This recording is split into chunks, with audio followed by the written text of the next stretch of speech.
Hello বন্ধুরা, আশা করি আপনারা সকলে ভালো আছেন।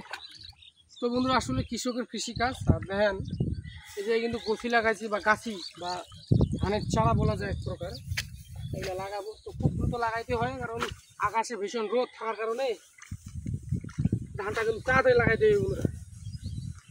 প্রচুর কাজ বন্ধুরা। উত্তরবঙ্গ দিনাজপুর এদিকে ধানের চারা বা ধানের গাছি লাগানোর সময় জুন বা জুলাই মাসের ভিতরে উপযুক্ত সময় কিন্তু এখন জুলাই মাসে কিন্তু ধানের চারা রোপণের উপযুক্ত সময় বন্ধুরা। খুব কাজ, কৃষকের কৃষিকাজ শেষ আছে, শুরু নাই। আমাদের বিছন কিন্তু হয়ে গেছে, বিছন তুলে নিয়ে আসছি আর যে লাগাইতে হবে খুব দ্রুত। এই হলো কৃষকের মূল কাজ। আমাদের কিন্তু পাওয়ার টিলার, ট্রাক্টর ইত্যাদি এগুলো চাষাবাদ করার পর এখানে ধান লাগানো শুরু খুব দ্রুত।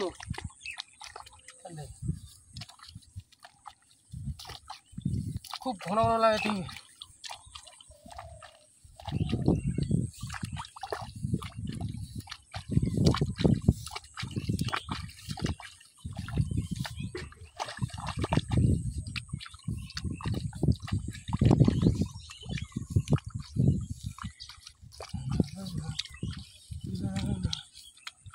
প্রচুর কাজ বন্ধুরা, প্রচুর কাজ, খুব তাড়াতাড়ি। আর যত ঘন লাগাবেন না এই চারাটা তত ভালো, কারণ এই চারাটা তো তুলতে হবে।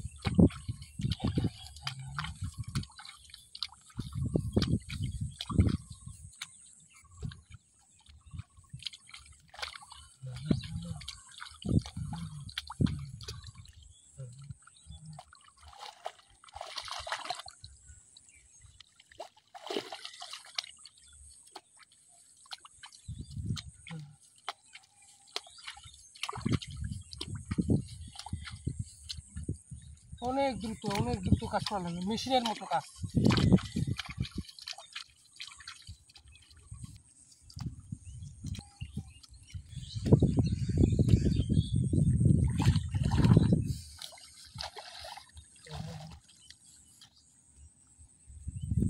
বন্ধুরা, ধানের নাম হলো রঞ্জিত ধান, অনেকেই চেনেন, একটা খুবই ভালো ধান। আর আমাদের এদিকে উত্তরবঙ্গ দিনাজপুরের দিকে কিন্তু ওই কাঠারি ধানটা খুব চলে, তবে কাঠারি ধানটা এবার আমরা লাগাচ্ছি না, বাকি কৃষকরা লাগাচ্ছে, আমরা লাগাচ্ছি না আর কি। খুব ভালো ধান একটা কিন্তু রঞ্জিত ধান। কাঠারি ধানের একটু দাম এবার একটু তুলনামূলক কম বন্ধুরা, সে কারণে লাগাচ্ছি না এবার। বন্ধুরা, আমাদের বিভিন্ন অঞ্চলে বিভিন্ন কাজ। আর যেহেতু ধান লাগানোর সময় না, এখন কিন্তু গছি কাটার সময়, গাছি কাটার সময় বা ধানের চারা লাগানোর সময়, আর এই সময়টা ধানের চারা লাগাইতে হবে। যেহেতু আকাশে বৃষ্টি বৃষ্টি ভাব, কিন্তু বৃষ্টি আর হয় না। 3 দিন টানে দেবো।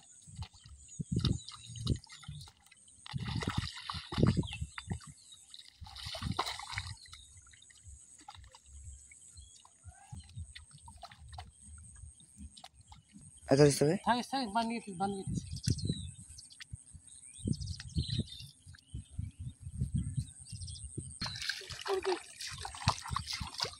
তো বন্ধুরা, এই যে কাজ একটু গাড়লে শেষ, আর অনেক কিন্তু কাজের ঝামেলা।